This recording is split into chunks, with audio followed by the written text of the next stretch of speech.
Hurmatly депутаттар, каттоо жүрүп жатат. Каттоодо 64 депутат өттү. Өзүңүздөр көргөндөй кворум бар, жыйыныбыз улантсак. Hurmatly депутаттар, мыйзам долбоорунун өтөөрүнүн алдында биздин кесиптешибиз депутатыбыз урматтуу Назаров Айтмамат Кошоевич ортоңку трибунадан 10 мүнөттүк сөз сүрүп атат. Жакшы жаңылыктары бар экен, ийгиликтери бар экен. Ошо башка кызматка кетип жаткан алкагында бизге жакшы жылуу сөзүн айта турган кайрылуусу бар экен. Келиңиз, келиңиз.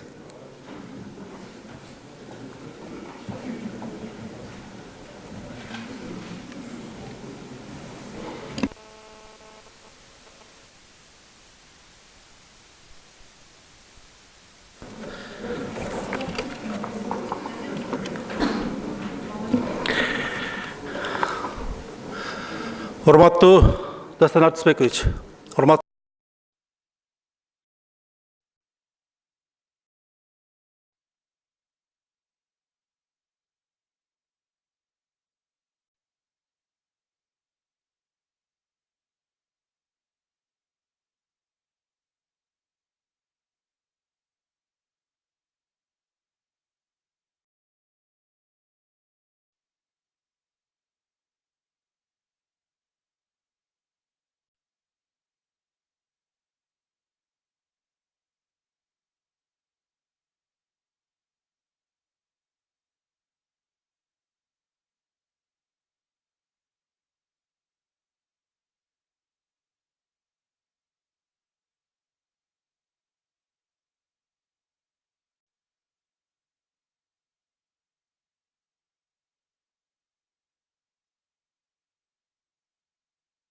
боюнча мыйзам долбоору кабыл алынып, 40 миңге жакын мыйзамсыз салынган үйлөр мыйзамдаштырылды.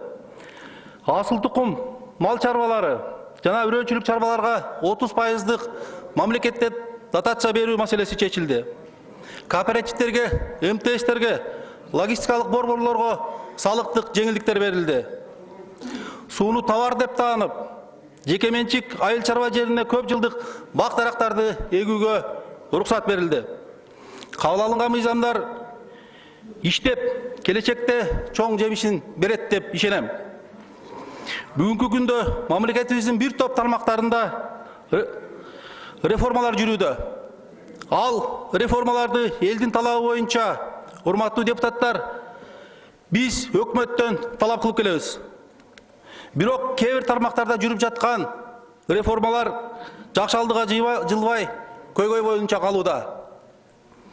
Бул энергетика тармагы. Энергетика тармагы бизнеске уруксат берүү иштери боюнча эл аралык рейтингде 190 мамлекеттин ичинен 164-орунда турганы бардыгыбызга маалым. Бул тармак бир топ жылдардан бери чыгаша менен иштеп, жылдык чыгашасы, башкача айтканда жылдык убыткасы 3 миллиардтан 9 миллиард сомго чейин түзүп атты. Мындан сырткары өлкөбүз эгемендүүлүктү алгандан бери тармак 100 миллиард сомдон ашык сырткы карыздарга батты. Энергетикада жүрүп жаткан курулуштардын дээрлик бардыгы четтен келген карыз акчаларга курулууда.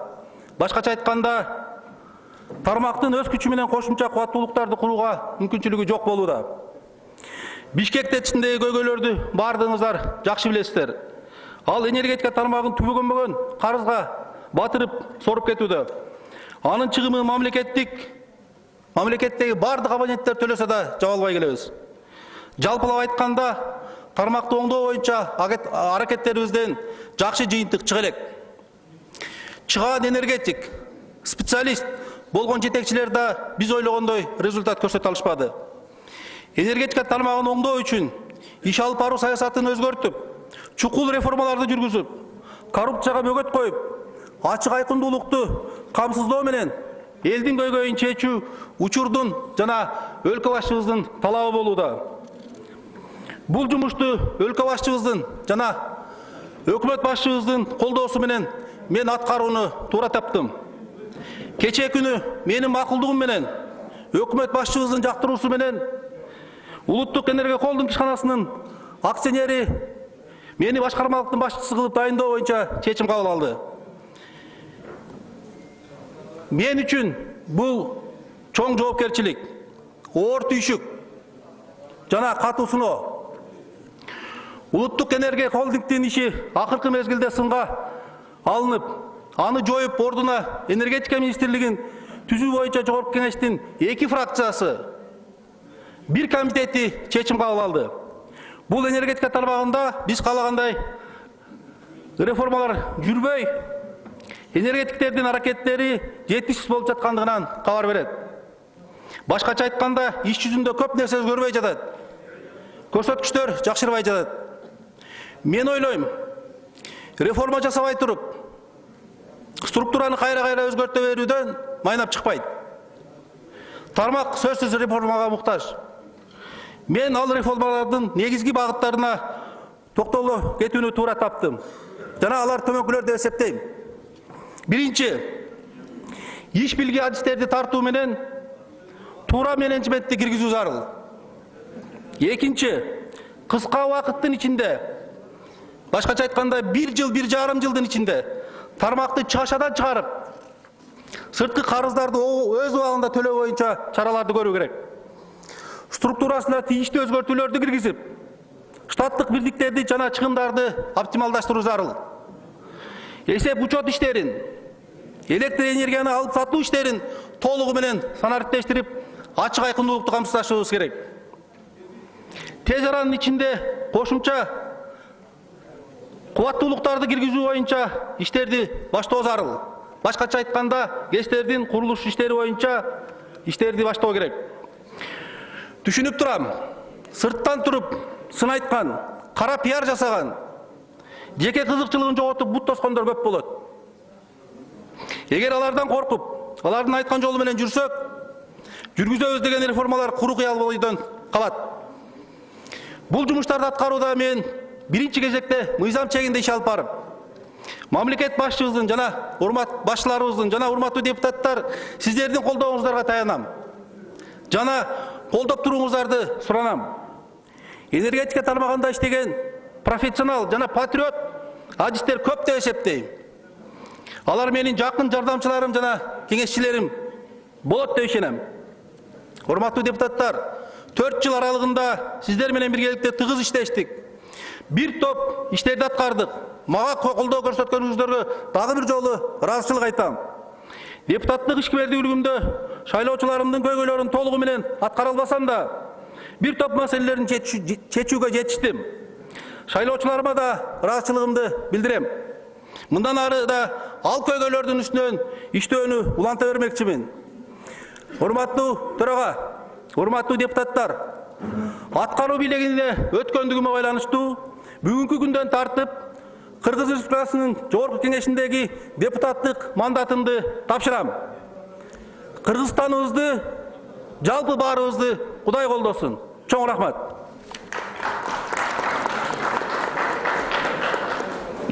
Айтмамат Кошоевич, рахмат.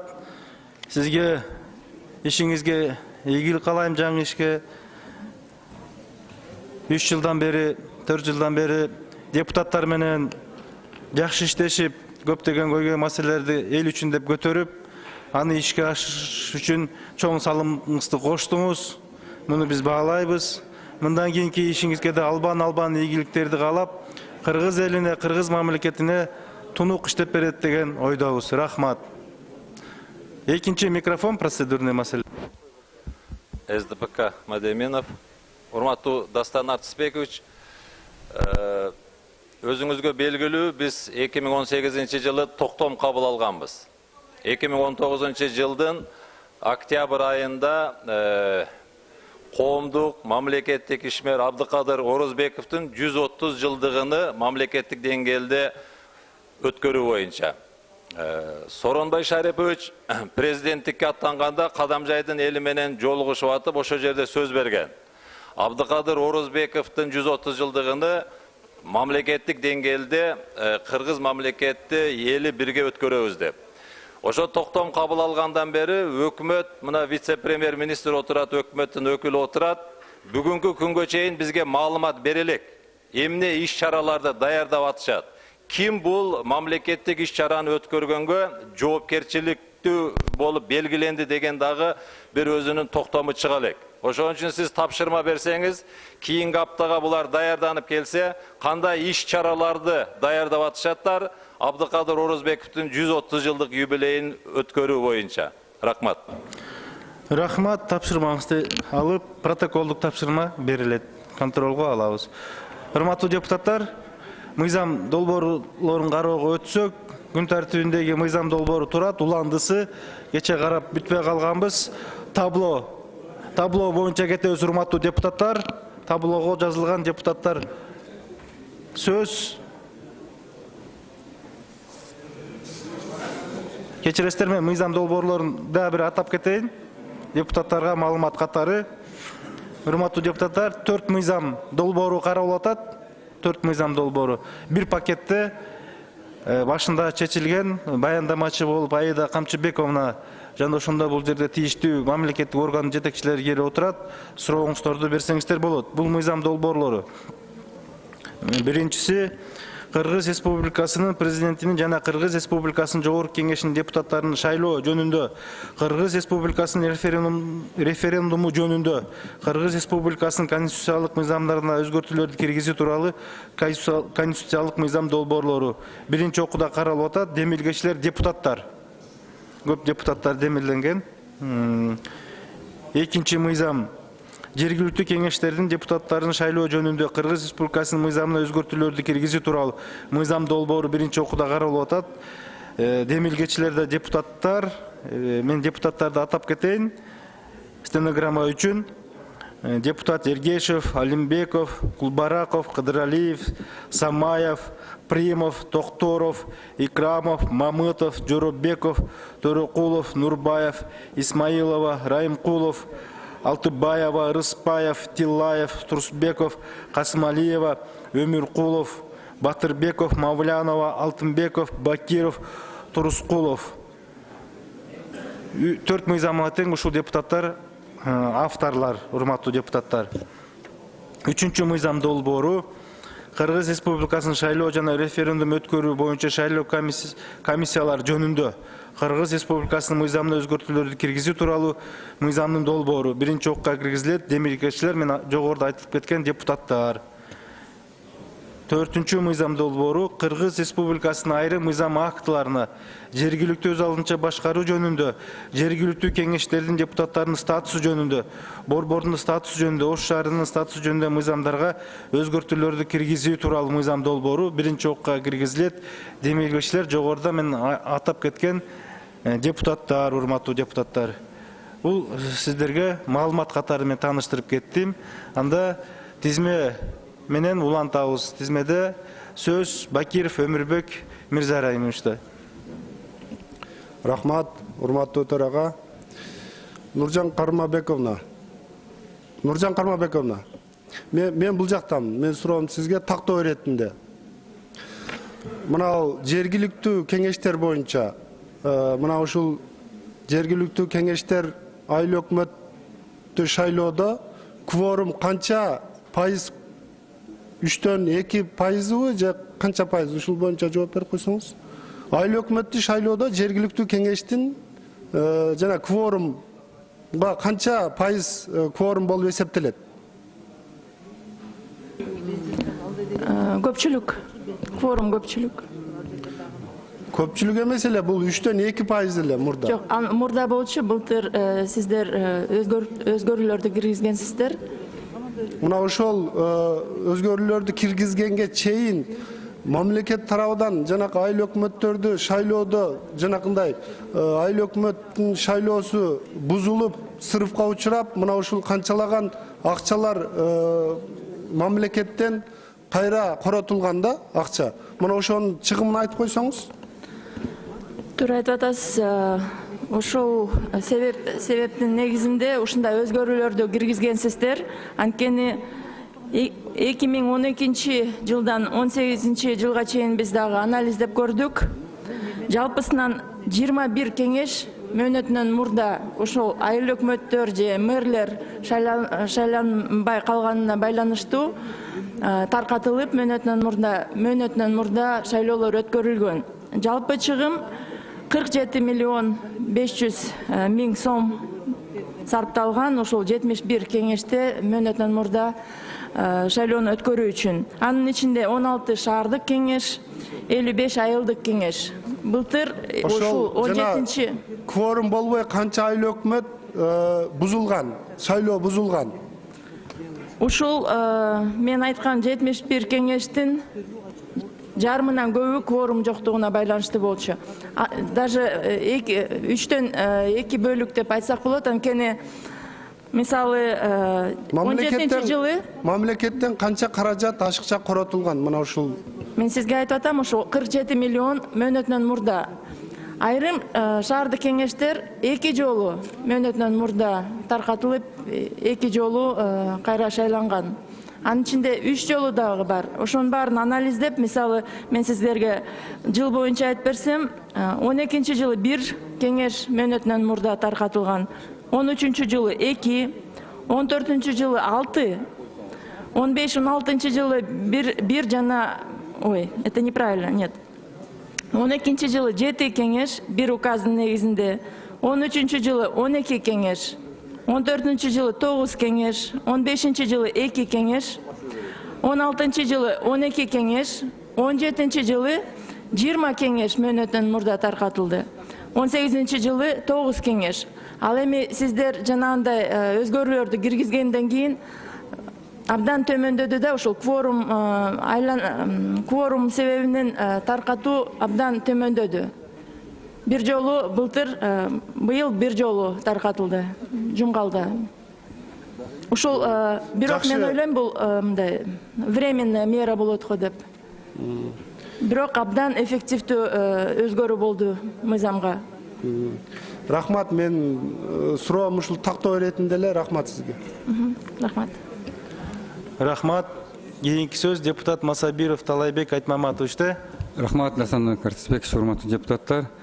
Кармамбетовна, айсаңыз мына 2015 жылы жогорку шайлоодо шайлоочулардын тизмеси такталбай айыл жерлерде шайлабай калды. Ошонун саны канча айтып коесузбу? 15 жылы дедиңизби? Жогорку кеңештин шайлоо. Мун үчүн дегенде мен өзүмдүн округумда эле кээ бир ошо шайлоочулар өзүнүн тизмеде таппай калганда, бирок Көлдө, Нарында, бул База Коргон районунда болгон шайлоодо да. Бул жерде так маалымат үчүн мамлекеттик каттоо кызматынын өкүлү отурат. Ошол ыйгарым укуктуу орган, ушул шайлоочулардын тизмеси боюнча мен ошолорго сөз берет элем. Мамлекеттик каттоо кызматынын төрагасынын орун басары Айнура Туйбаева.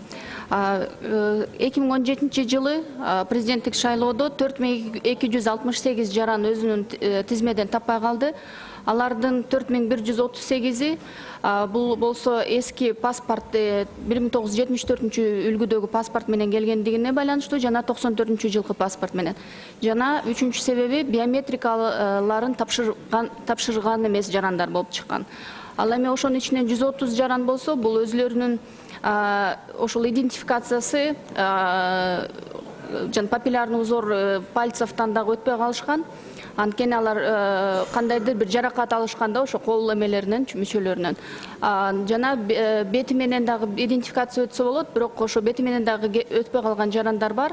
Анткени алар бир мындай ДТПга чалдыккан же башка бир себептер менен ошо өзгөрүп кеткен да эмелери. Ошонун ичинде 4138. Ал эми референдум болгондо 15025 жаран ушундай себептер менен да өткөн эмес. Ошон үчүн президенттик шайлоодо алардын эсеби аз болгон. Ал эми азыр жанымда болсо 15 жылкы шайлоонун цифралары менде жок экен. Мен сизге кат түрүндө албай. Рахмат. Эмчи себеби жанагы шайлоодо көп жарандар өзүнүн тизмелерин башка областтарда болуп калганда, мен ойлойм жана Айдархан Чөмөкүнө ушул шайлоочулардын тизмесин эми айылдык өкмөттө жергиликтүү бийлик жакшы билет. Илгери мына сельсовет деген бар эле. Мен ойлойм бул борбордук шайлоо комиссиясы тактап өткөрүшү керек да, себеби алардын башка шайлоочулардын тизимин эч кандай так билишпейт да. Мен ойлойм ушу борбордук шайлоо комиссиясына бекитип берүү да, жана шайлоонун тизимин тактап берүү боюнча. Экинчи, мына элдин жана сунуш пикирлерин кырматына айтып коеюн. шайлоодо мына дүйнөлүк стандарттарга тажрыйбалардын негиздеринде таянып конституциябызда ылайык түздөн түз шайлоо өткөрүш керек деп турат конституцияда. Ошо шайлоочулардын укуктарын тебелебестен шайлануу жана шайлоо укуктарын толук мүмкүнчүлүктөрүн жактап берүүбүз керек да. Ошон үчүн булар айтып атат 90 округ кылып 90 депутат болсо дейт. Ар бир ошо округга ошо партиялык тизмеге каршы эмес, бул элдердин пикири да.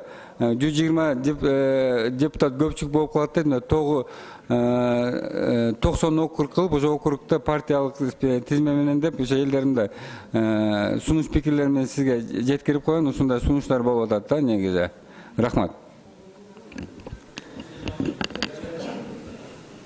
Талайбек Айтмаматович, биринчи жанагы тизмелер боюнча мамлекеттик каттоо кызматынан борбордук шайлоо комиссиясына өткөрүп берүү боюнча биз ошону киргизип атабыз. Себеби дегенде өкмөт шайлоону өткөрүп атканда ага көз каранды органдагы конфликт интересов болуп калат деп ошондой сунушту айтабыз. Ал берки 90 боюнча Нуржан Кармабековна жооп берип коесузбу? Экинчи сиз элдин талабы деп айтып атасыз, бир сунушту пикирди. Анан мен ойлойм бул саясий чечимдерге кире турган бул сунуш маселе. Мен ойлойм бул кеңири коомдук парламенттик талкуу жүргүзүлүп, ушул бир чечимге келиш керек деп. Анан түздөн түз шайлоо бул жарандар өзүнүн добушун түзүп берүү деген эң биринчи мындай принципи. Бирок жарандар түз эле шайлоо аркылуу жогорку кеңеште азыр деле шайлоо атышат, түз шайлоо аркылуу. Анын ар кандай түрү бар. Ал түрүн сиздер аныктайсыздар. Мыйзам кабыл алып, биз мыйзамдын негизинде иштейбиз. Рахмат. Рахмат. Кийинки сөз депутат Райымкулов Бактыбек Эмелбековичте. Чоң рахмат, урматтуу төрага. Урматтуу депутаттар, мен биринчиден ушу баарыңыздарды азыркы ушу 3 мыйзамдын демилгечилердин бири катары баарыңыздарды чакырып кетем. Концепциясын колдоп коюуга. Бул жерде бир топ өзгөрүүлөр кирип атат. Абдан жакшы жака.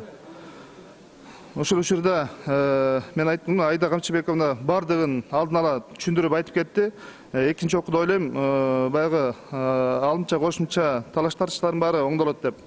Нуржан Кармабековна, азыр жана айтып кеттиңиз, кай бир шаарларда форум болбой калып, анан шайлоонун тартибин бир аз 17-жылы өзгөртүү кирген да.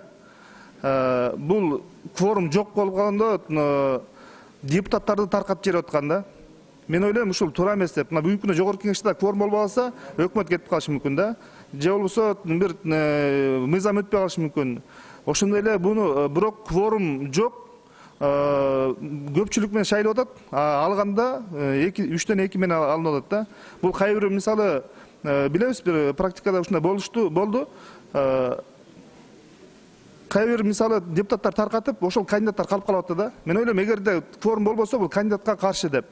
Ушул жерде кайта биз өзгөртүп керек деп ойлойм. Экинчиден, сизге ушул бир айылдан бир айылга же бир айдын ичинде 2-3 уюк болсо, бир уюктан экинчи уюкка ташуу туура болобу?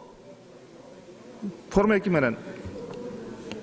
Бактыбек Эмелбекович, туура маселе коюп атасыз. Бир айылдын ичинде, бир калктуу конуштун ичинде бир участканын башка участкага өзүнүн каттоосун алмаштырууга тыюу салынган. Башка учурларда тоскоолдук жок. Мен ойлойм, бул областтан областка же райондон районго кылыш керек. Райондун ичиндеги форма 2 менен жылдырууну буну тыюу салышыбыз керек го дейм. Бул туура болот го дейм. Анткени бир айдан бир айылга алып барганда, айылдыктар бир-бирин билет да, сырттан келгендерге кичине туура эмес болуп калат экен да. Ошону да бир карап көрүшүбүз керек экен да, мындай ойлонуп. Рахмат. Хорошо, рахмат. Рахмат. Урматтуу депутаттар, бүгүн биздин жыйыныбызга биздин кесиптештерибиз келип катышып конок болуп отурушат. Аларды сиздер менен тааныштырып, анан куттуктоо сөз айтып койгонго уруксат этсеңиздер. Урматтуу депутаттар, Грузия парламентин делегациясы Кыргыз Республикасына жумуш иш сапары менен келишип, учурда жыйындар залында отурушат. Сиздердин атыңыздардан жана өзүмдүн атымдан кадырлуу меймандарыбызды биздин жыйыныбызга кош келдиңиздер демекчимин. Эки боордош элдин өз ара бөлүшө турган тажрыйбасы арбын. Парламенттер аралык жогорку деңгээлдеги мындай алкалар эки элдин достугун чыңдай турганына терең ишенебиз. Сиздердин мамлекеттик ишмердүүлүгүңүзгө албан ийгиликтерди каалайбыз. Уважаемые депутаты, уважаемые участники заседания, пользуясь случаем, позвольте горячо поприветствовать представителя делегации парламента Грузии во главе с руководителем парламентской группы «Дружба Грузия-Кыргызстан» Давидом Матикашвили. Кыргызская республика придает большое значение дальнейшему развитию дружественных отношений с Грузией, а также укреплению связи и обмена опытом с парламентом Грузии. От имени депутатов Жогорку Кеңеша и от себя лично хочу пожелать плодотворную работу, крепкого здоровья и успехов в делах. Добро пожаловать еще раз.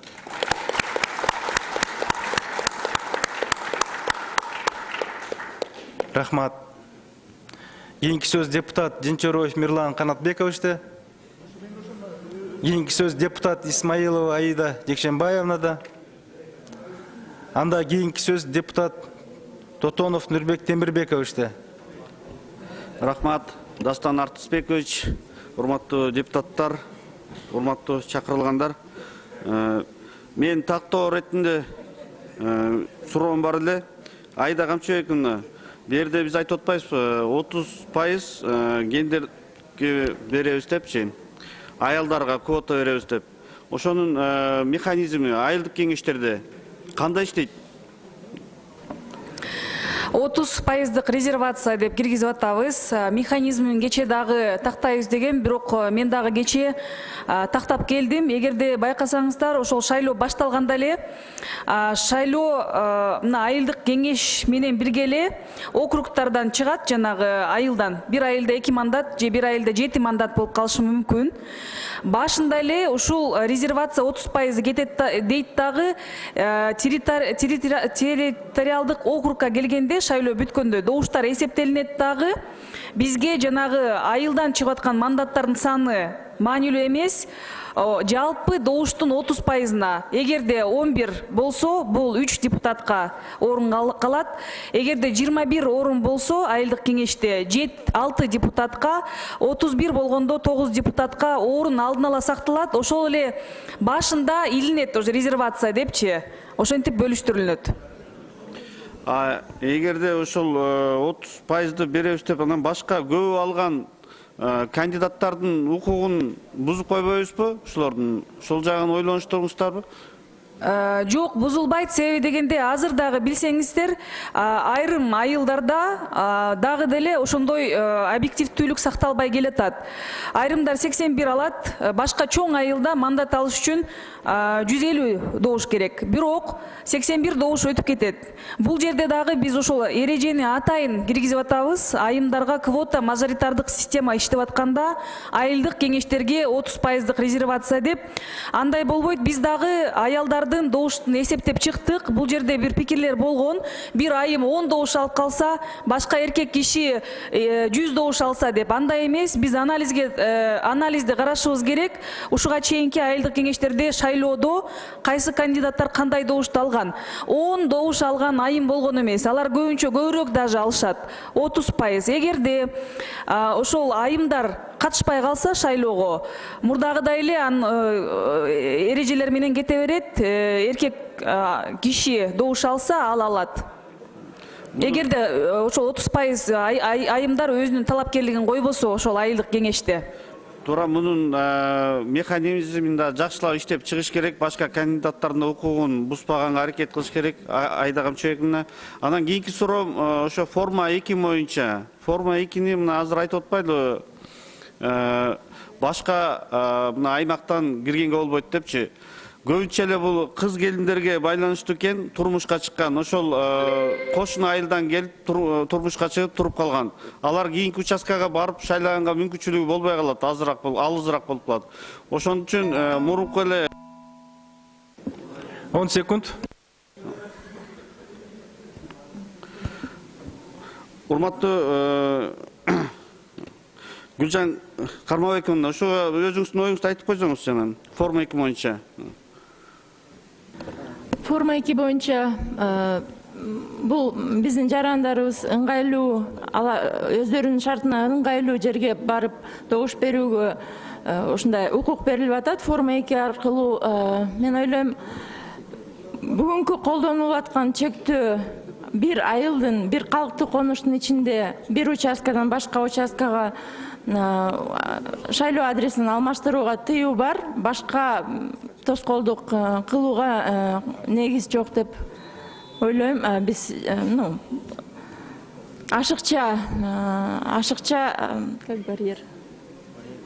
ашыкча барьер болуп калат деп ойлойм да. Райондун ичинде дагы биз тыюу салсак, бул ашыкча барьер болуп калат деп санайм. Мен дагы жооп берип койсом, урматтуу Тотонов мырза, кечээден баштап биз ушул айымдардын квотасы, резервациясы жөнүндө айтып атканда, эмнегедир механизмди жаап алып эле ушуну талкуулап атабыз да, аялдарга каршы пикирибизди ачык билдире албай. Биз эмне себептен ушул норманы ушунчалык талкуулап атканыбыз мени таң калтырат. Бул эл аралык принцип, Кишинев конвенциясы боюнча дагы, бардык конвенциялар боюнча эл аралык стандарт бардык өлкөлөрдө бар. ООНго мүчө, Бириккен Улуттар уюмуна мүчө 121. Айрым депутаттар келип биз каршыбыз деп атат да. Мен ошого түшүнбөй турам. Ушул позициябызды анда парламент келип ушул айтсын, ачык айтыңыздар. Мен механизм деп эле ошол жүйөнү карманып алып, каршы чыккандарга абдан уят карам ушул жерден. Дагы бир жолу ойлонуп коюңуздар, бардыгы так, бардыгы объективдүү кирип атат. Ушундай норма бизге керек. Негизиненчи ушуну көңүл буруп койсоңуздар. Рахмат, көңүл бурабыз, аялдарга оюбуз аябай эле жакшы. Кечээден баштап ар бир айыл өкмөттөн аялдар чалып атышат. Эгерде ушул квота кирсе, бизге да мүмкүнчүлүк түзүлөт деп. Ар бир 5-чи айыл өкмөттө азыр аял жок. Ушул темп менен барса 2020-жылы 0% аял болуп калат айылдык кеңештерде. Рахмат, Аида Камчыбековна. Буюрса, мыйзам долбоору кабыл алынса, 3 окууда бардык ойлогон пландар ишке ашат го деп. Ушу менен суроого жазылган депутаттар жыйынтыкталды. Менде бир-эки кыска суроом бар эле. Форма 2 боюнча Аида Камчыбековна идентификация деген жаңы программа киргизип атыптыр. Мен ойлойм, анын кажети деле кереги жок го. Форма 2 мурункудай эле калыш керек, бул адамдын укугун чектебеш керек. Эгерде идентификацияны киргизип койсоңуздар, адам, ошол шайлой турган адам, ошол жерге участокко 2 жолу барып калыш керек экен. Ал командировка күнү билет, ошо округда болуп каларын. Ошо күнү эле, эгерде даже керек болсо электронный виде ал заявкасын берип койсо мүмкүнчүлүк түзүп бериш керек. Мен ушу шайлоо күнү ошо участокто болуп калам, бир иш сапары менен деп. Ошону кабыл алыш керек да. Анан барып, документин өткөзүп, идентификацияны өтүп, анан шайлоо учурунда дагы кайра барып калса, биз анын укугун чектеп коюп атабыз. 2 жумуш ага талап берип коюп атабыз. Бизге шайлоо керек, бизге явка керек. Кайсы жерден шайлайт, анын өзүнүн эрки болуш керек. Албетте, режими болуш керек, бирок анын эрки болуш керек. Ага чектөө кылбашыбыз керек. Ошон үчүн мен ойлоймун, экинчи окууга караганда, карап атканда идентификация деген бул системаны алып койсоңуздар. Барып өтүп, анан заявканы тапшырды дегенди. Биз алардын укугун чектешибиз керек. Рахмат. Кийинки талкуу сөзүн өтөбүз, урматтуу депутаттар. Талкууга жазылган депутаттарыбыз Алтыбаева Айнура Тойчиевнада сөз. Рахмат, уважаемые депутаты. Доверие граждан к представительным и исполнительным органам местного самоуправления напрямую зависит от качественного состава избираемых органов и соответствующих должностных лиц, от уровня их компетенции и ответственности. С 2012 года в Кыргызстане двухуровневый бюджет, и это очень важно при рассмотрении местных бюджетов на местном уровне, важность, качественный состав избираемых депутатов. И основная концепция Конституции – это децентрализация власти, децентрализация финансов. И в связи с этим предлагаемые нормы, я считаю, очень адекватными и идущими на развитие системы, выборной системы в Кыргызстане. Особенно остановлюсь на тех пунктах, которые вызвали особую дискуссию. Это то, что и это на встречах с избирателями говорилось об этом, что возможность баллотироваться в местные кенеши была исключена для руководителей государственных и муниципальных служащих. В связи с этим норма, которая позволяет руководителям государственных и муниципальных образовательных и медицинских учреждений участвовать, я думаю, это пойдет только на улучшение качественного состава, потому что на самом деле это та интеллигенция, которая составляет основу жителей. И я думаю, что эта норма может быть поддержана депутатами. Уважаемые коллеги, предлагаю поддержать эту норму. Следующая норма, которая особенно дискуссионная, это норма о введении квот для женщин при выборах в местные кенеши, в аильные кенеши. Да, у нас есть квоты на национальном уровне в парламент Кыргызстана. Есть у нас квоты на уровне выборов городских кенешей. К сожалению, аильные кенеши в формировании осталась мажоритарная система, которая не дружелюбна к молодежи и к женщинам. Сейчас в каждом 5-м аильном округе, в аильном окмете нету женщин. И при рассмотрении местного бюджета не звучит голос женщин, депутатов в поддержку многих социальных инициатив. Наша Конституция, Конституция Кыргызской Республики, статья 16 говорится, не являются дискриминацией специальные меры, установленные законом и направленные на обеспечение равных возможностей для различных социальных групп. Я еще раз подчеркиваю, что данная норма, конституционная норма, идет на поддержку права каждого человека в Кыргызской Республике права баллотироваться. Уважаемые коллеги, я очень прошу вас и настаиваю о том, что я знаю, что в парламенте гендерно чувствительные, социально чувствительные депутаты, и вы поддержите данные нормы, которые мы предлагаем в нашем законопроекте. Рахмат. Рахмат. Кейинги сөз депутат Бекешев Дастан Далабаевте. Рахмат. Урматтуу депутаттар, биринчи окууда мыйзам долбоорду колдосо болот. Мыйзам техникалык түрүндө жазылган десек болот. Бирок ошол эле учурда экинчи окууда мен ойлойм, Аида Камчыбековна дагы мен кечээ айтылган сунуштар боюнча макул, өзүңүз макул болосуз го. Экинчиден болсо, Аида Камчыбековна, сизге дагы ыраазычылыкты билдирем. Бул жерде мыйзам долбоордо мүмкүнчүлүгү чектелген шайлоочулардын укуктары жазылган. Так, ошонусу өтө жакшы да. Үчүнчү болсо, эми гендердик квота боюнча көбүнчө айтып атышат. Менин оюмча бул түз демократия эмес, бирок ошол эле кезде убактылуу мөөнөттө бул керектүү нерсе да. Аялдар жөн эле үйдө отурбаш керек. Аялдардан, айымдардан лидерлер пайда болсо бизге эле жакшы. Мен ойлойм, мына мисалы бизде убактылуу болсо дагы президент болгон Роза Исаковна. Бирок жакшы эле иштеген да. ОПГшниктер жок болуп, бир топ эле салымды кошкон да. Мен ойлойм, айымдардан дагы мындай лидерлер өссө, мамлекетке дагы жакшы болот да. Биринчи окуудан мыйзам долбоорду колдойлу, а бирок мындай түшүнбөстүктөр алып салайлы да. Бул жерде мисалы 5 жылдык декларация боюнча бул БШК, мен ойлойм, бул керек жок да. Аларда дагы андай мүмкүнчүлүгү жок, укугу жок андай текшергенге. Жөн эле салык декларация ошол эле жетиштүү менин оюмча. Жетиштүү. Соттолгон кишилер боюнча, талапкерлер боюнча, аларды биз, мен ойлойм, так эле көрсөтүш керекпиз. Оор кылмышты жазаса, ал барбаш керек.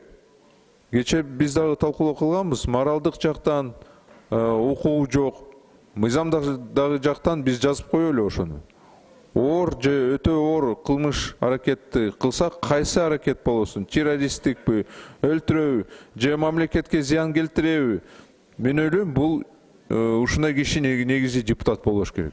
Ал эми бул жерде жогорку билим боюнча дагы жазып атасыңар талапты. Мен ойлойм бул туура эмес да өзү. Себеби бүт депутаттар, талапкерлер, даже биз кандай албасы көрсөк, бүт бары диплом менен жүрүшөт.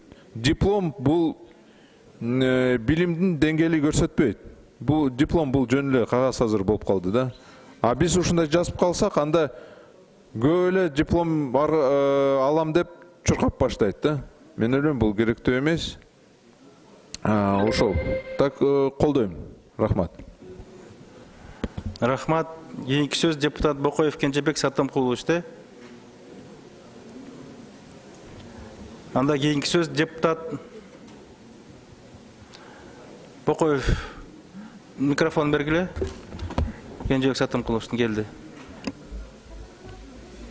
Рахмат.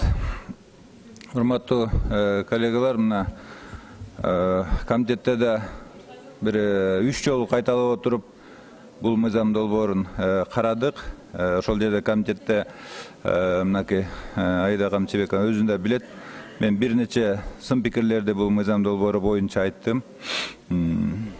Дастан Арыспек, сиз да көңүл буруп коюшуңуз керек.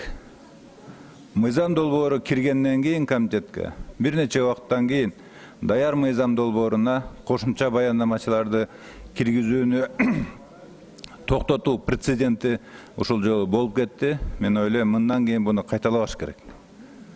Демилгечилер башынан демилгечи болуш керек да. Экинчиси, суть боюнча айта турган болсок, бул жерде мына 1 жылда, шайлоого 1 жыл калганда мыйзамдар шайлоо мыйзамдарына өзгөртүү киргизилбеш керек деген нормага мен каршымын.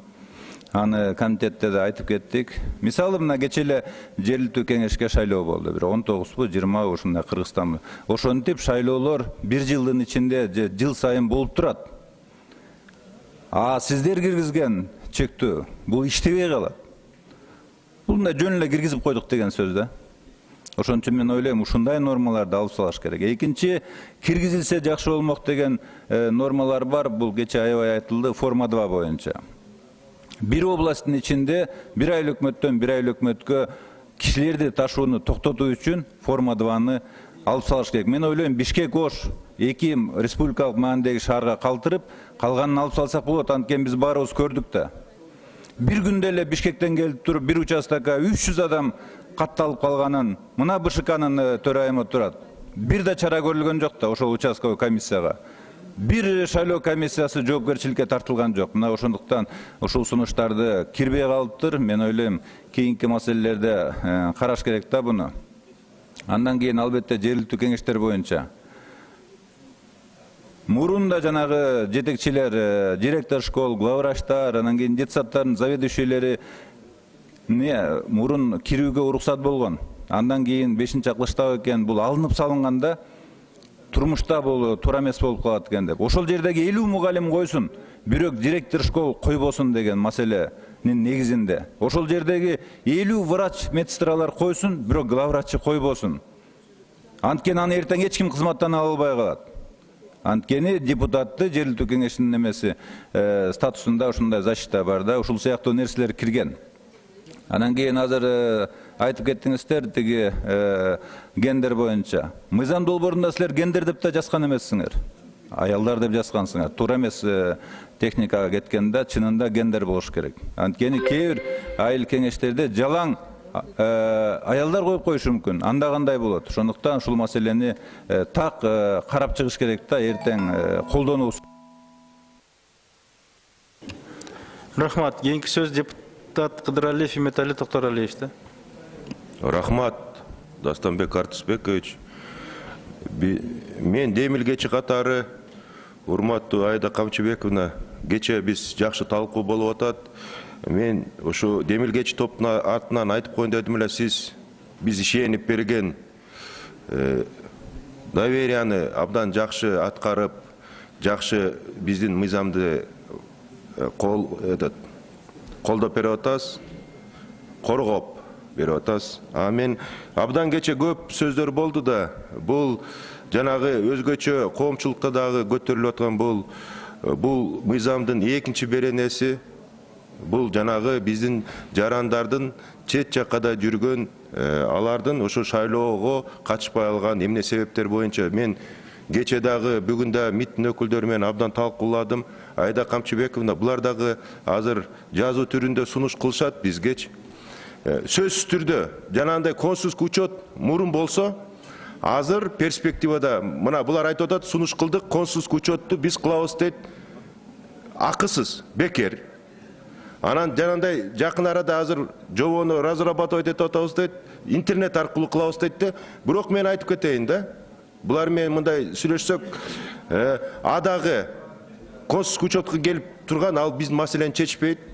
Ошол эле убакта биз шарт түзүп беришибиз керек биздин чет жаккада жарандаргачы. Анан мындай 4-5 направленияны алдык да, бул деген консулский Россияда эле бизге 650 миңге жакын киши жашаганда энди Россияда бизге консулский представительстволорду көбөйтүш керек. Бул вице-консульство, консульский пункт, анан элчиликтин дагы монда канцелярский представительстволор бар да, филиал катары. Ошолорду да көбөйтсөк, анан абдан комитетте да жакшы талкуу болду. Айда Камчыбековна жанагы институт ардактуу консулов дегенчи. Ошондой институтта бизде азыр Кыргызстанда 35 ардактуу консул бар, ошонун 8-и Россияда, 4-ü Казакстанда. Ошол мен ойлойм, ошо ардактуу консулстволорду биздин эң көп жайгашкан, иш кылып аткан Россиядагы мигранттардан ошо кайсы бир шаарларда ачыла элек болсо, ошол жерде биз поручение беришибиз керек. Сөз түрдө МИТтегилер ачыш керек. Ошондой шарттарды түзүп беришибиз керек. Анан дагы көп ЦИК дагы, ГРС дагы, анан эмне үчүн келе албатат? Биздин жарандарчы келишет, келсе консулдук учетто турбайт, же неме биометрикалык данныйлар жок, ошон үчүн катыша албай калып атат да. Ошон үчүн ГРСке да поручение бериш керек, ЦИКке дагы. Алар сөзсүз түрдө көп иш, ошо биздин представительстволор менен, посольстволор менен көп иш-чара көрүш керек да, ошо биздин үгүт материалдарын таратып, бүт шарттарды түзүп бериш керек. Техникалык жана специализированный ошо ГРСтин представитель. Рахмат.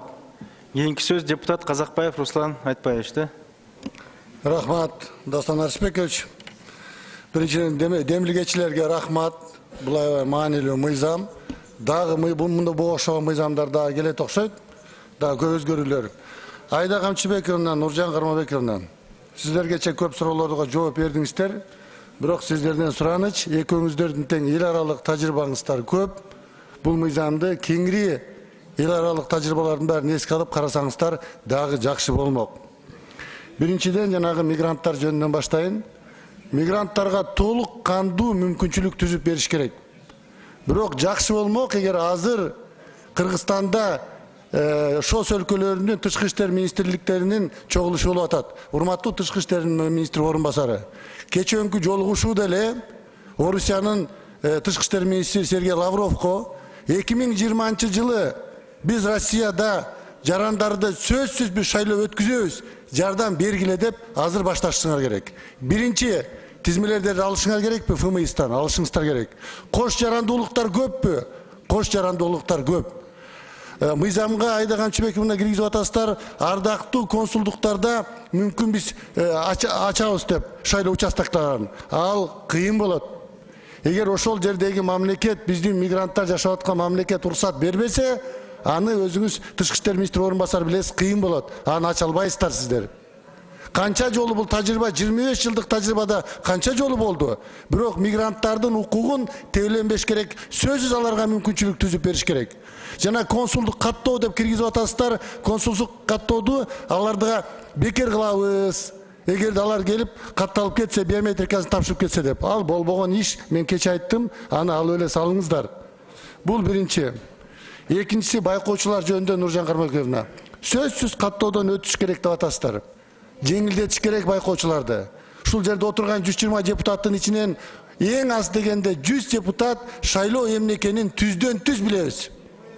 байкоочулар, эл аралык байкоочулар канчалык көп болсо, ошончолук жакшы. Басма сөз маалымат каражаттары канчалык көп болсо, жана ички байкоочулар канчалык көп болсо жакшы. А эгерде каттоо деп туруп, алардын документтерин кабыл алып, укук коргоо органдарына жиберип, анан силердики болбой калды, силер өтпөй калдыңар деген тажрыйбада болбоду беле бизде? Кандай бийликтердин убагында аны да көрбөдүк беле. Ошондуктан жөн эле каттоо түрүндө мажбурлуу каттоо эмес, уведомительный характер менен эле регистрация кылганга аракет кылыш керек. Чет элдеги жарандар боюнча, тизме боюнча Айда Камчыбек мына, тизмени 1 ай калганда бузулбаш керек деген бир сунушка барыш керек. Тизмени эртерээк бекитип туруп, 1 ай калганда ал тизме өзгөрбөш керек деп, ар бир шайлоочу тизмеден өзүн таап алыш керек. Андан кийин дагы баягы айтып кетерим, электрондук шайлоо деп атам. Дагы бир жолу карап көр. Рахмат, убактыңыз аяктады. Талкууда кошумча убакыт берилбейт. Кечирим сурайм. Урматтуу депутаттар, талкуу үчүн сөз депутат Зулпукаров Төрөбай Закировичте. Рахмат, Мирлан Исакбекович. Саламатсыздар, урматтуу депутаттар. Негизи биздин баш мыйзам боюнча, конституция боюнча ар бир жаран 18 жаштан шайлоого, 21 жаштан шайланууга укугу бар да. Ошондуктан бул укукту чектөө бул адамдын укугун тебелөө болуп калат да. Жогору жакта депутаттардын көпчүлүгү айтып атат. Ушул Россия Федерациясында, Казакстанда, чет мамлекетте жашап аткан биздин жарандардын сөзсүз шайлоо укугун биз коргошубуз керек. Аларга мүмкүнчүлүктү түзүп беришибиз керек. Жалпы мамлекеттеги жетекчиликти тандоодо анылардын укугун чектебешибиз керек да. Ошондуктан биз жерлерде ушул көптөгөн мигранттар жашаган чоң шаарлар бар. Ошол жердеги биздин шайлоочулардын катышуусун биз мүмкүнчүлүк түзүп беришибиз керек да. Ошону менен эле бирге бул мыйзамды азыр биз концепциясын колдошубуз керек. Ошону менен эле бирге азыркы депутаттардын көпчүлүк добуштары бул жүйөлүү. Ал бул процедураны күчөтүп, баягындай кыйындатып албашыбыз керек да. Анан азыркы мыйзамдарга өзгөртүү менен кошо бүгүнкү күндө баягы таза шайлоону келечекте биз камсыз кылып беребиз дей турган болсок, мында өкмөт дагы сөзсүз иштеш керек. Бунун үстүндө бузуулар жөнүндө кодекс бар, кылмыш жаза кодекси бар. Бул жерде добушту сатып алуу, подкуп боюнча ошол жоопкерчиликти күчөтүш керек да. Ошондо гана биз таза шайлоо, таза тандоону мүмкүнчүлүк беребиз. Анан могул гендер боюнча айтып кетип атат депутаттар, бирок бирдекени түшүндүрүп коюш керек. Гендер деген терминди колдонуудан кичине алыс болсоңуздар. Эмне үчүн дегенде, гендердин түрү эркек аялдан башка дагы транссексуалист, гомосексуалист, агендер, бигендер деген түшүнүктөр бар. Эгерде баарына 25% киргизе турган болсок, биз мүмкүнчүлүк баягы гендердин баарына ушул квота менен камсыздоо мүмкүн эмес. Ошондуктан аял, эркек деген терминди дайыма колдонуп жүргөнгө мен чакырат элем да. Ошондуктан бул өтө туура, Айда Камчыбековна. Ошондуктан аялдар менен баягы эркектердин тең укуктуулугу же болбосо квотасы деген сөздү колдонууга биз үйрөнүшүбүз керек да. Гендер деген түшүнүктү бизге сырттан таңуулап атат бүгүнкү күндө. Ошондуктан мындай бир ыплас нерселерди таңуулагандын алгачкы кадамы десек бул туура болот да. Ошону менен эле бирге шайлоо өткөрүү үчүн биз мыйзамдарды өтө тездетишибиз керек. Эмне үчүн дегенде материалдык техникалык базаларын чыңдап, же болбосо мамлекеттин бюджетинен акча каражаты бөлүнүш керек да. Бул боюнча тендер өтөт, башка болот. Ошондуктан мыйзамды эртерээк кабыл алганга аракет кылышыбыз керек, же болбосо өзгөртпөй туруш керек. Шайлоо жакында болот. Бул негизги бийлик бутаны тандоо. Рахмат. Сөз депутат Жээнчироев Мирлан Канатбековичте. Жооген урматтуу депутаттар, ушу менен талкууга суроого жазылгандар аягына чыкты. Процедурный бар экен, 4-чү микрофон. 4-чү микрофон процедурный. Тиги регламент боюнча лидер фракциялар сүйлөбөйбү? Сунуш болуп атат лидер фракциялардын убактысын берүү боюнча. Урматтуу депутаттар, каршылык жокпу? Меники кыска эле, эгерде туура көрсөң, ошол жерде эле сүйлөп коем. Урматтуу коллегалар, Эми урматтуу коллегалар, азыр менен демилгичилер демилге ошол мыйзамды демилге көтөрүп депутаттардын тизмесин көрдүм. Негизги бул мыйзам долбоорду капа болбогула бул жумушчу топ жазган. Жумушчу топ сиздерге берген. Сиздер кол коюп ушул мыйзамды алып чыктыңар. Бирок ушул жумушчу топ мыйзам жазып берди. Негизги ал жерде техникалык эле өзгөртүүлөр болду. Олуттуу өзгөртүү болгон жок. Урматтуу коллегалар, жумушчу топ ал эч качан ошол жерде жумушчу топтун ичиндеги эч качан шайлоо процедурасына катышкан эмес. Мына бул жерде отурган депутаттар сиздер баардыгыңар шайлоо процедурасына катышкансыңар. Шайлоочу деген ким? Шайлоочу кандай акчаны сураганын, кандай процедуралар болгонун, шайлоо комиссиясы, үгүт иштери, финансовый жагынан мына ушул сиздер баардыгыңар өзүңөр башынан өткөздүңөр. Урматтуу коллегалар. Урматтуу коллегалар. Азыр биринчи окуудан макул бул колдоп беребиз. Мен сиздерден суранам. Бизде мына 2, 3, 4 альтернативдүү варианттар бар. Ошо биринчи окууда келгенде биздин да варианттарды карап чыккыла. Биздин варианттар жакшы, ал жерде дагы жакшы маселелер бар.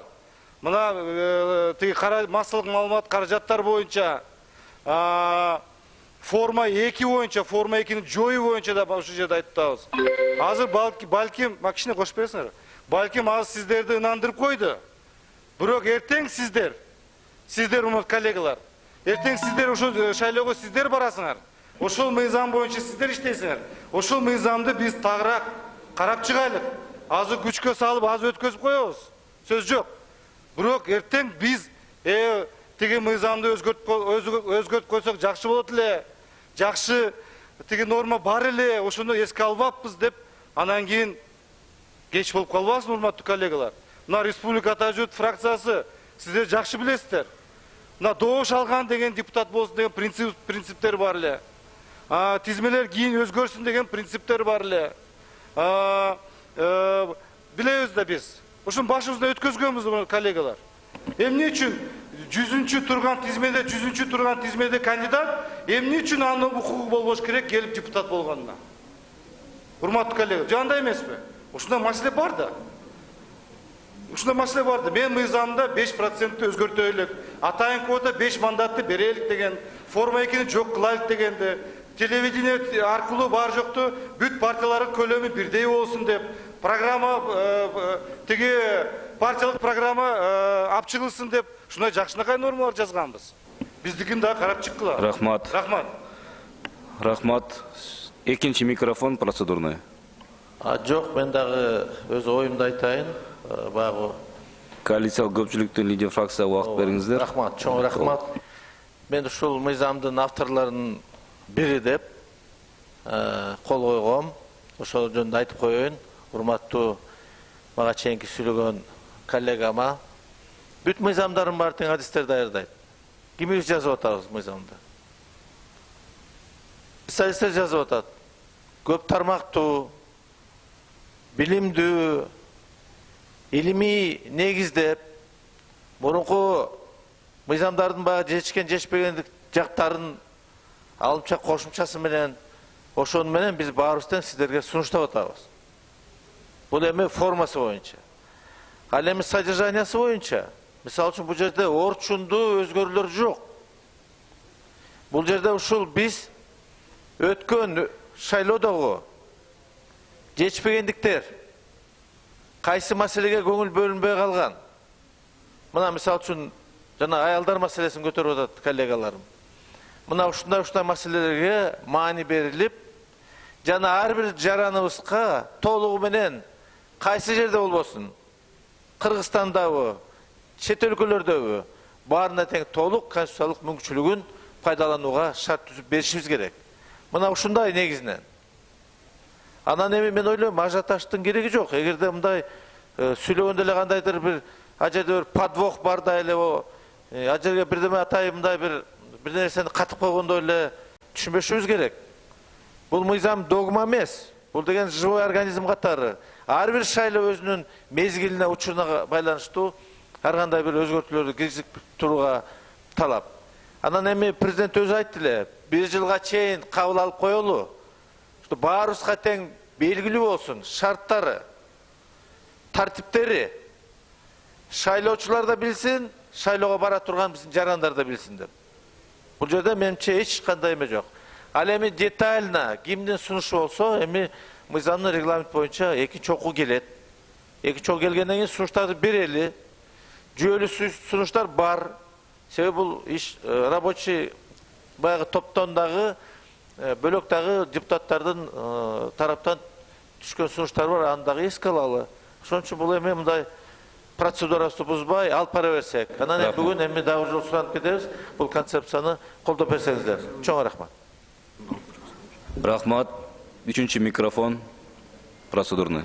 Рахмат. Мына азыр негизи мыйзам долбоорлору жөнүндө сөз болуп кетпедиби? Кече бул мыйзам долбоору башталарда деле комитеттен деле Мирлан Сагбекович кече Бакыт Эргешевтер айтты эле да, шашпай бир нече мыйзам долбоорлорун бир карап туруп, регламенттин талабына ылайык же бириктирип, же бир нечесин четке кагып туруп, анан кийин конкретно комитеттин оюн алып чыгайык деп.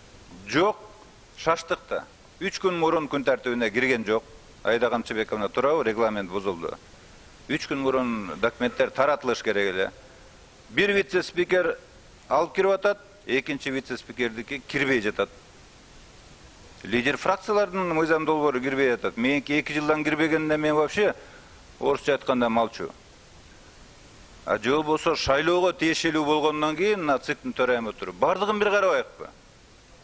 Эмне үчүн айыл өкмөттөрүн түш шайлоосун эл каалап атса, сиз айткандай, аны карабайбыз.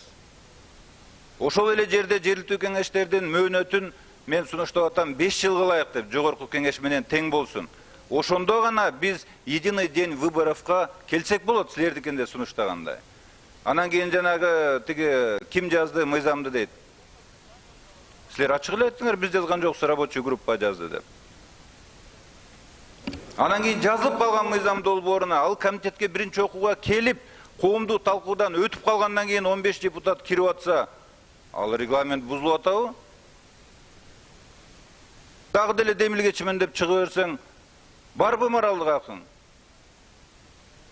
Анан кийин мен ойлойм, регламенттин нормасын бузбаш керек. А регламент бул мыйзам.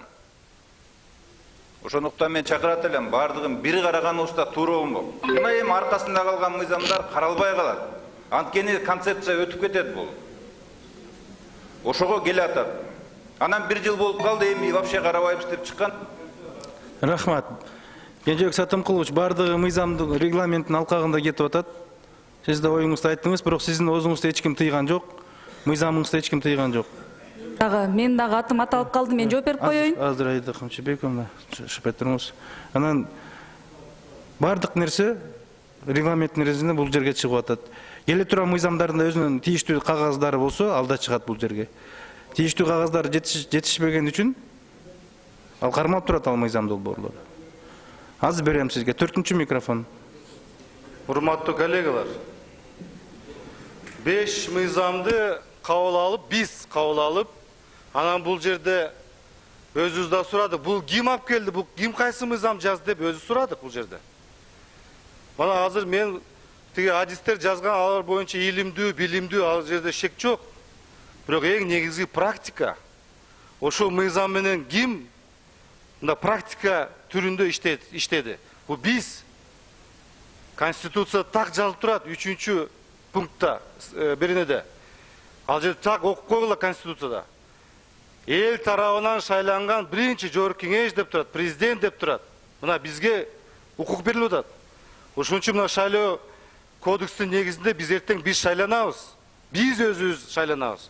Аны окубай туруп, ошо адистерге ишенип коюп, бул туура эмес деп эсептейм.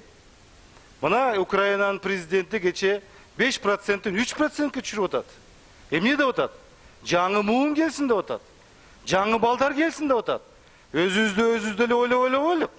Башка мына кадрларды ойлоп, сыртта жүргөн кадрларды. Сыртта жүргөн жашынакай жигиттерди, кыздарды ойлоп, жаңы партиялар келип атат. Ошоларды ойлоп, ошоларда киргенге мүмкүнчүлүк бербейликпи? Балким аларда акчасы жок. Бирок аларга КТРге, ЛТРге чыкканга мүмкүнчүлүк бербейликпи? Мына ошол жөнүндө айтылып атат. А мен ачык айтып коеюн, урматтуу коллегалар. Биздин мыйзам, мына бул мыйзамдан сырткары, биздин мыйзамдарыбыз өтпөйт. Алдын алуу мен сезип атам ушуну. Өтпөйт. Анткени мен байкап атам, сезип атам. Ошон үчүн урматтуу коллегалар, экинчи окууда ооба беребиз. Бирок по пунктта карап чыгайлык. По пунктта карап чыгайлык. Ошон үчүн мен сиздерден суранам. Рахмат. Рахмат. Үчүнчү микрофон. Рахмат. Урматтуу төрага, мага айтып кетпеңиз, мыйзам бузулган жок деп.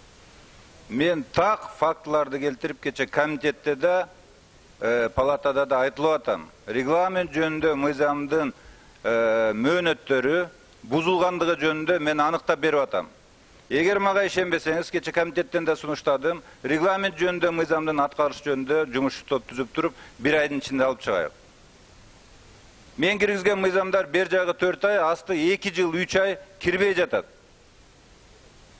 Выборочно, двойной стандарт менен кетип атат. Азыркы мыйзамга мен концепциясына каршылыгым жок. Анткени бул жерде бир шайлоо системасын өзгөртүү эч нерсе жок. Бул үчүн рабочий группа түзүп деле кереги жок болчу. Технически мындай эле мыйзам. Судьямас кирген, итоги чемне алып салдык деди. Жана башкаларды. Анан кийин мен айтарым, просто бардыгын бирдей алып кирсек жакшы болмок.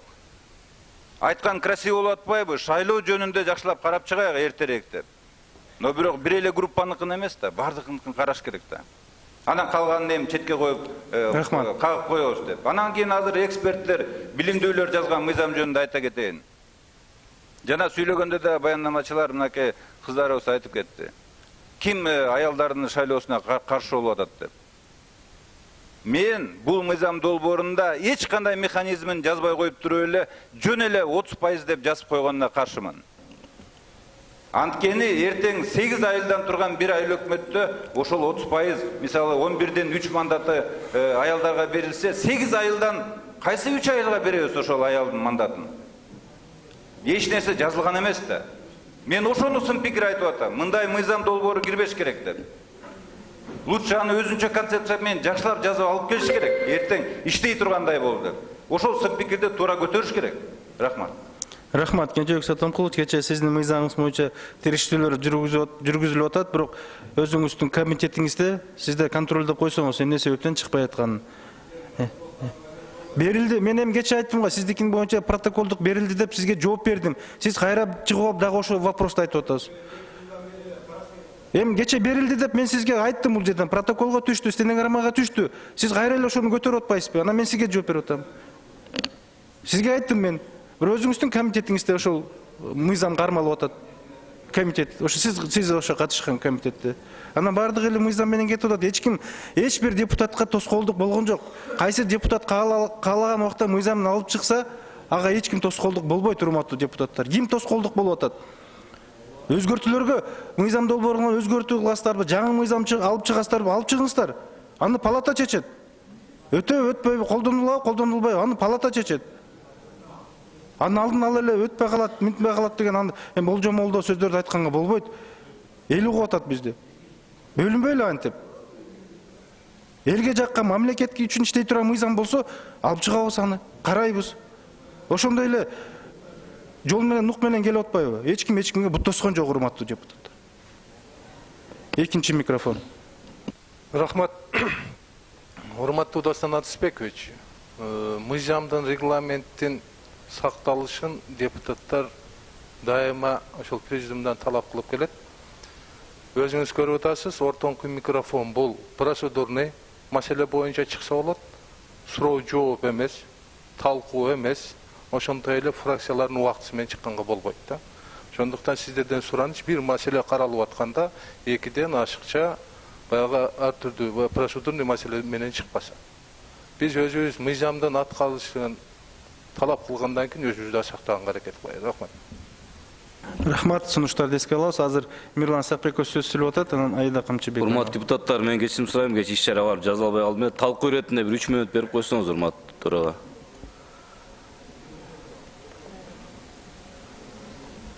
Урматтуу депутаттар, урматтуу демилгечилер, шайлоо мыйзамдары жалпыбыз үчүн маанилүү.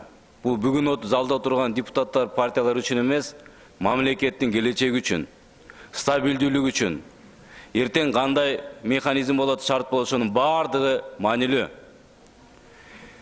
Эмоциялар калтырбай, бул жерде маселе жок. Жумушчу топ техникалык ички механизмдерин аябай иликтеген. Административдик ресурс, баяндай лоозларга шарт түзүү, мигранттарга шарт түзүү жана башка дегендерди. Ошол бирок мигранттар боюнча азыр мына Руслан Айтбаевич айтып кетти, мыкты дипломат. Консулдук жайларга ачуу бул механизм да өтө оор. Эч ким ага уруксат бербейт башка мамлекетте. Азыр алдын ала дүргөтүп алып, добуш бересиңер эртең деп алып, убагы келгенде кыла албай калсак эмне болот деген коркунучтарды айтып атабыз алдын ала. Мына жакшы механизмдер жазылган. Эгерде урнанын ичинде ашыкча бюллетень чыгып калса, шайланган шайлоочудан, ал участка шайлоо жокко чыгат деген нормалар жазылган. Лоозу шрифт Брайлела канча каражат кетет деп биз суроо бердик.